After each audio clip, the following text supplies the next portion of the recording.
형들, 반도체 실적은 역대급이고 증권가는 SK하이닉스 목표 주가를 오히려 400만 원대로 올려잡았는데 코스피는 한 주 만에 서킷 브레이커가 2번이나 터졌어. 회사는 멀쩡한데 대체 뭐가 터진 걸까? 결론부터 말하면 터진 건 회사가 아니라 빚, 레버리지야. 근데 진짜 방아쇠는 그 빚의 크기가 아니라 따로 있었어.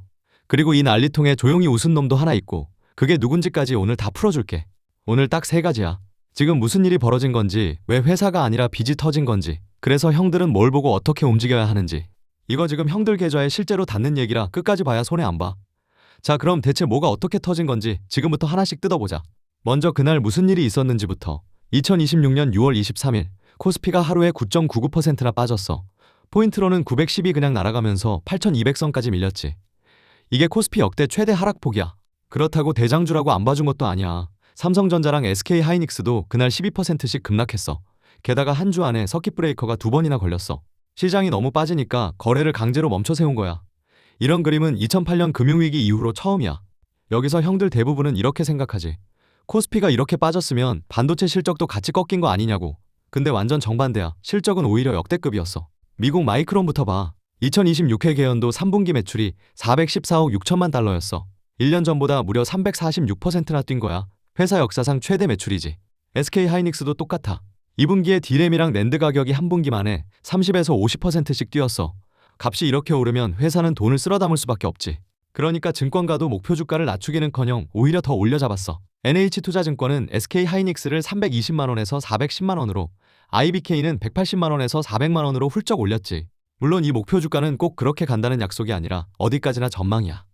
근데 방향만큼은 분명하잖아. 회사는 지금 그 어느 때보다 잘 나가고 있다는 거야. 자동차로 치면 엔진은 멀쩡한 정도가 아니라 최고 출력으로 쌩쌩 돌고 있는데 차가 통째로 뒤집힌 셈이야. 엔진이 고장나서 뒤집힌 게 절대 아니라고. 근데 회사가 이렇게 멀쩡한데 시장이 무너졌다는 건 진짜 폭탄은 회사가 아니라 딴 데 있었다는 얘기야. 그 딴 데가 바로 빚이야. 정확히는 빚내서 산 주식, 레버리지지. 이게 얼마나 쌓였는지 미국부터 보자. 개미들이 증권사에서 돈 빌려서 산 주식 규모를 마진부채라고 해. 이게 지금 약 1조 4천억 달러야. 우리 돈으로 2100조 원.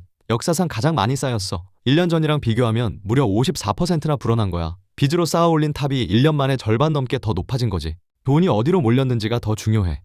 미국 레버리지 ETF에 들어간 돈이 약 1790억 달러인데 그중 85%가 딱 3군데에 쏠려 있어.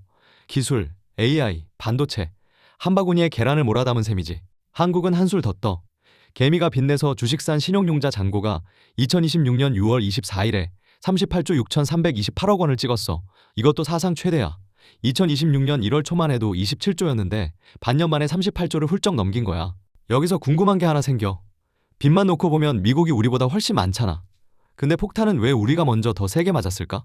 답은 판 크기야. 미국은 시장이 워낙 커서 같은 빚이라도 비중이 작아. 근데 우리는 판이 작아서 같은 빚이 훨씬 크게 증폭돼. 작은 그릇에 물을 부으면 금방 넘치는 것처럼 말이야. 그런데 여기서 이상한 게 하나 있어. 신용융자가 사상 최대로 쌓인 건 맞는데 진짜 방아쇠는 빚의 크기가 아니었어. 빚보다 훨씬 무서운 점화장치가 따로 있는데 그게 뭔지는 잠시 뒤에 숫자로 딱 보여줄게. 그래서 이 빚이 대체 얼마나 미친 규모까지 불어났는지 삼전닉스 얘기부터 숫자로 보자.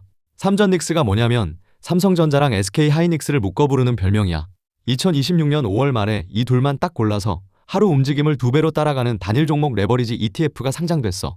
그러자 개미 자금이 여기로 그냥 쏟아졌지. 상장하고 한 달 만에 관련 시가총액이 10조나 불었어. 그 중에서도 KODEX SK하이닉스 단일 종목 레버리지 하나만 개인이 2조 7,639억 어치를 순매수했어. 심지어 그 무렵 ETF 거래대금 1위부터 3위까지를 2,3전닉스 레버리지가 싹 쓸어 담았고.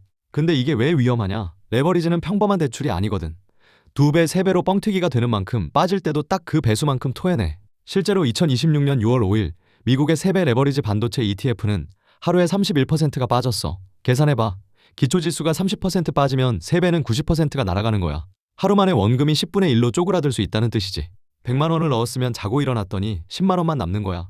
번지점프를 하는데 줄만 3배로 늘여놓은 셈이지. 평범한 대출이 발목 삐끗하는 정도라면 3배 레버리지는 그냥 바닥에 그대로 꽂히는 거고. 상황이 이러니까 금융감독원까지 나섰어. 단일 종목 레버리지에 소비자 경보 주의를 띄웠지. 한 종목에 몰빵하는 구조라 분산이 아예 안 되니까 하루 손실이 최대 60%까지 벌어질 수 있다는 경고야. 근데 빚이 많다고 다 이렇게 터지진 않아. 이 빚을 진짜 폭탄으로 만든 방아쇠가 따로 있거든? 그 방아쇠 얘기 전에 먼저 풀고 갈 게 하나 있어. 실적 멀쩡한 대장주가 왜 롤러코스터가 됐냐는 거야. 다들 코스피 빠지면 삼성도 같이 죽는 거 아니냐고 하는데 실적은 오히려 역대급이었어. 진짜 범인은 회사가 아니라 오르면 더 사고 빠지면 강제로 파는 레버리지의 자기 강화 루프야. 꼬리가 몸통을 흔든 거지. 무슨 말이냐면 레버리지 ETF 운용사는 매일 배수를 딱 맞춰놔야 해. 2배짜리면 언제나 2배를 유지해야 하거든.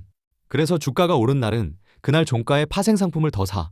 반대로 빠진 날은 팔아야 하고 오르면 사고 빠지면 판다. 이게 문제야. 시장을 눌러주는 게 아니라 가는 방향으로 기름을 더 붓는 거니까. 여기에 옵션 시장에 네거티브 감마라는 놈이 겹쳐. 어려운 말 같지만 결과만 보면 똑같아. 오를 땐 더 오르게, 빠질 땐 강제로 팔아서 더 빠지게 밀어붙이거든. 신용융자 반대 매매까지 얹히면 담보 모자란 계좌가 강제로 팔리면서 하락이 또 하락을 불러. 내리막에서 브레이크가 고장난 차가 스스로 속도를 올리는 꼴이지. 빠질 때만 이런 게 아니야. 오를 때도 똑같이 뻥튀기 됐어. 바클레이스 추산으로 레버리지 운용사들이 2026년 3월 말 이후로 약 3천억 달러어치 파생을 사들였어. 오르니까 배수 맞추려고 더 사고 그 매수가 주가를 또 밀어 올리고 오를 때 그 과열 실적보다 훨씬 뜨거웠던 그 상승의 정체가 바로 이거야. 회사가 좋아진 만큼 오른 게 아니라 빚이 스스로를 밀어 올린 거지. 그러니까 이 급등락은 회사가 좋아졌다 나빠졌다 하는 문제가 아니야. 레버리지 구조가 알아서 만들어낸 기계적인 매매인 거야. 앞에서 엔진은 최고 출력으로 도는데 차가 통째로 뒤집혔다고 했잖아. 그 차를 뒤집은 게 바로 이 루프야. 근데 이 자기 강화 루프만으론 설명이 안 되는 게 하나 남아. 진짜 방아쇠. 아까 말한 그 점화 장치를 이제 꺼내볼게. 앞에서 계속 밀어뒀던 그 방아쇠. 정체가 뭐냐면 빚의 크기가 아니야. 돈 빌리는 값이야. 어려운 말로 자금 조달 비용이라고 해. 큰손들도 주식 살 때 남의 돈을 빌려서 사거든. 그 빌리는 값이 얼마나 비싼지 보여주는 미국 대표 지표가 있어. 평소엔 90bp쯤이야. 쉽게 말하면 0.9%. 근데 이게 한때 140bp, 그러니까 1.4%까지 튀었어. 2020년 12월 이후로 가장 높은 값이지. 숫자만 보면 별거 아닌 것 같지? 근데 큰손한텐 이게 경보음이야. 돈 빌리는 값이 비싸지면 큰손들은 새로 빌리는 걸 멈춰. 그리고 이미 진빚부터 갚으려고 들고 있던 주식을 팔지. 사는 사람은 사라지고 파는 사람만 남는 거야. 빚이라는 연료가 산더미처럼 쌓여 있어도 불씨가 없으면 안 터져. 근데 조달 비용이 튀는 순간 그 불씨가 연료에 딱 닿은 거야. 연료의 양이 아니라 점화 장치. 이게 진짜 방아쇠였던 거지. 여기서 조심할 게 하나 있어. 이 난리를 레버리지 하나 탓으로만 몰면 그건 반쪽짜리야. 급락엔 다른 손도 같이 얹혔거든. 외국인은 반도체가 그동안 많이 올랐으니 차익 챙기고 팔았고 국민연금 같은 연기금도 비중 맞추느라 물량을 내놨어. 게다가 단일 종목 레버리지는 2시간 의무교육에 1,000만원 예탁까지 규제를 꽤 세게 걸어놨는데도 변동성은 오히려 더 커졌어. 그래서 규제만으론 못 막는다는 논쟁이 지금도 붙어있지. 마지막으로 재밌는 거. 똑같은 시장을 보는데 권위 있는 곳들 진단이 정반대야. 강세 쪽은 미국 BOFA, 지금을 1990년대급 슈퍼사이클이라 부르면서 글로벌 D램 매출이 51%, 낸드가 45% 늘 거라 전망해. 증권가가 목표 주가 올려잡은 것도 같은 결이고 반대쪽도 만만찮아. 국제결제은행 BIS는 기술이 기대만큼 못 벌면 돈이 순식간에 빠져나간다고 경고하고 IMF는 돈 빌린 쪽이든 투자한 쪽이든 양쪽에 빚이 잔뜩 쌓여서 매우 우려된다고 했어. 근데 이 갭 자체가 답이야.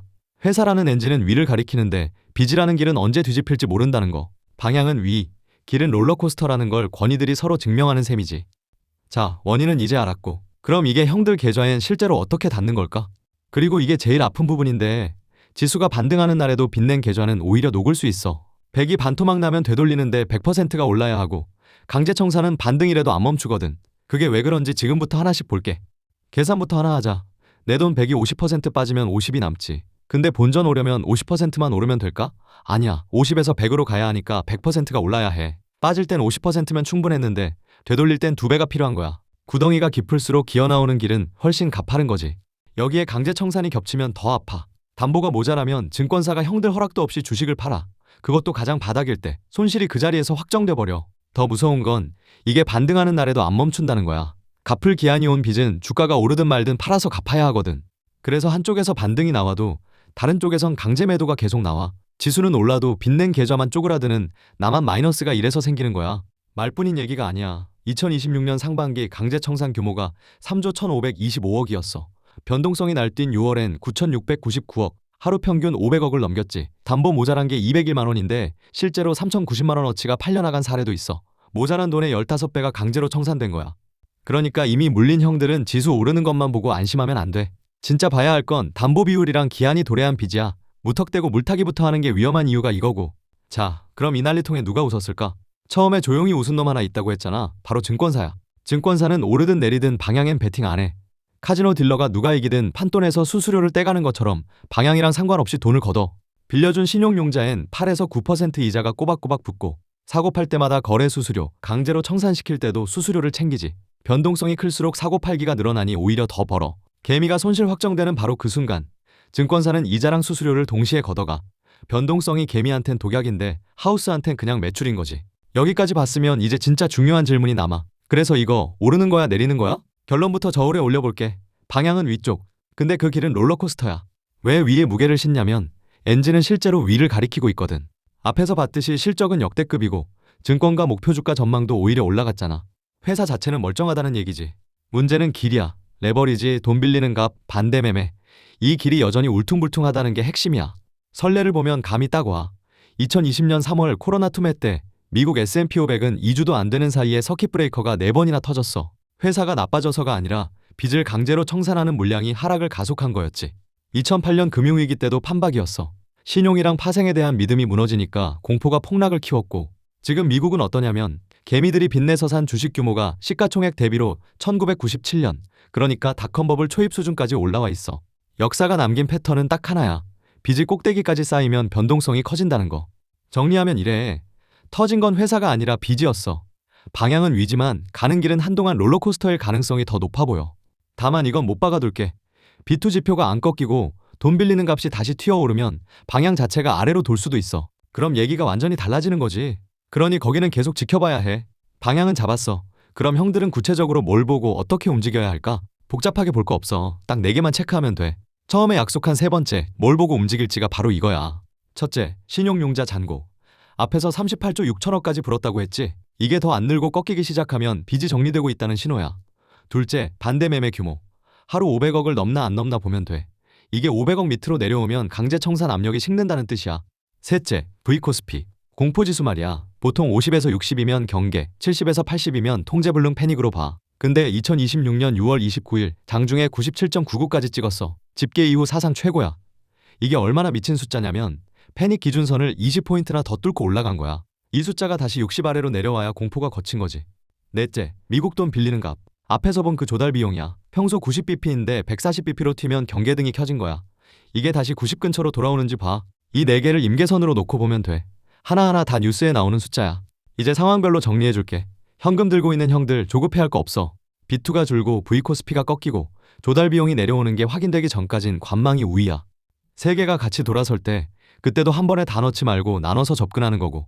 이미 물린 형들. 지수 오르는 것만 보고 버티면 안 돼. 아까 말했듯 담보 비율이랑 기한 도래한 빚부터 점검해. 강제 청산은 반등이라도 안 멈추니까 무리한 물타기는 특히 경계하고. 정리하면 이거야. 터진 건 회사가 아니라 빚이었고 형들이 볼 건 딱 4개다. 다음엔 이 4개 신호가 실제로 꺾이는지 계속 추적해서 업데이트 해줄게. 형들, 이번 영상도 도움됐으면 구독이랑 좋아요 한 번씩 시원하게 눌러줘. 그리고 다뤄줬으면 하는 주제 있으면 댓글로 남겨줘. 열심히 자료 모아서 제대로 풀어줄게.